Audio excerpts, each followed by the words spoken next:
Well, hey, Mission.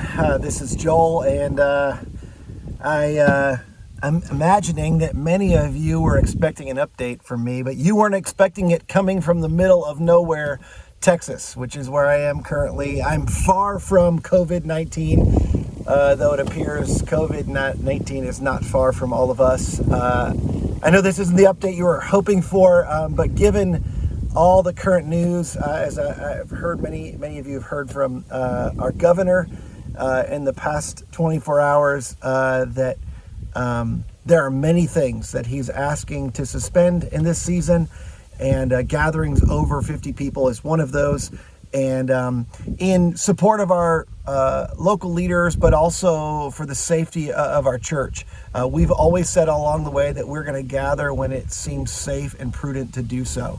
And so I want you to know that our hopes and plans were to regather Sunday, July 12th, but now our new date for regathering is to be determined. And the reason I say that is because I don't want to put another date only to have to push it. We're going to monitor this week to week. In fact, I'm planning at this point to give weekly updates for two reasons. One, because I want you to be informed. I want to communicate clearly.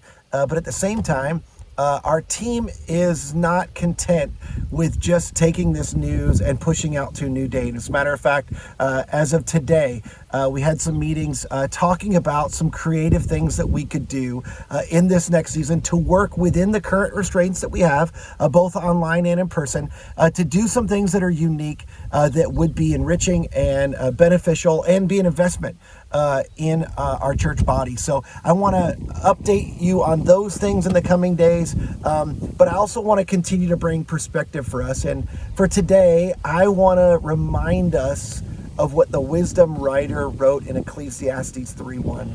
Ecclesiastes 3:1, he says, "There's a time for everything, a season of purpose for everything under heaven." And it seems as though this is not the season for regathering for us, but every season has a purpose under heaven. I think one day we'll all look back and discover, I know we'll all look back on the other side of heaven and discover God's purposes and God's working and God's movement in this season.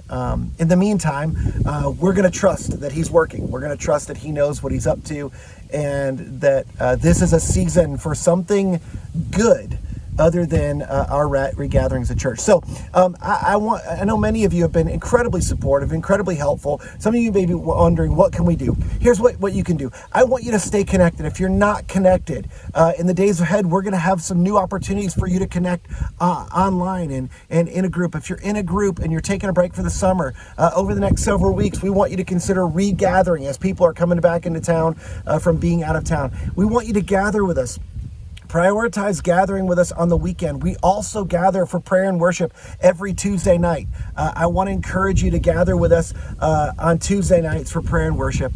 And then also, I want you to prioritize reaching out. Some of you know people who were connected that have become disconnected. Some of you know people who are dying or in bad need of connection in this season.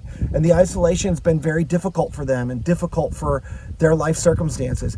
You can simply invite them to join us in a gathering on the weekend. You could invite them to join you in your small group. But I want us to not give up the habit of meeting together, as we're told in the scriptures. And right now, we're going to need to do that online. Until that changes, I want us to do everything we can do to continue to be the church, to continue to reach out and help people, but to continue to gather and grow in our faith and understand what God's doing in our midst in these strange times. So thank you so much for your trust in our leadership, for your encouragement. We will be in touch, and we will keep you up to date should things change. Thank you so much. Love you, church. Bye-bye.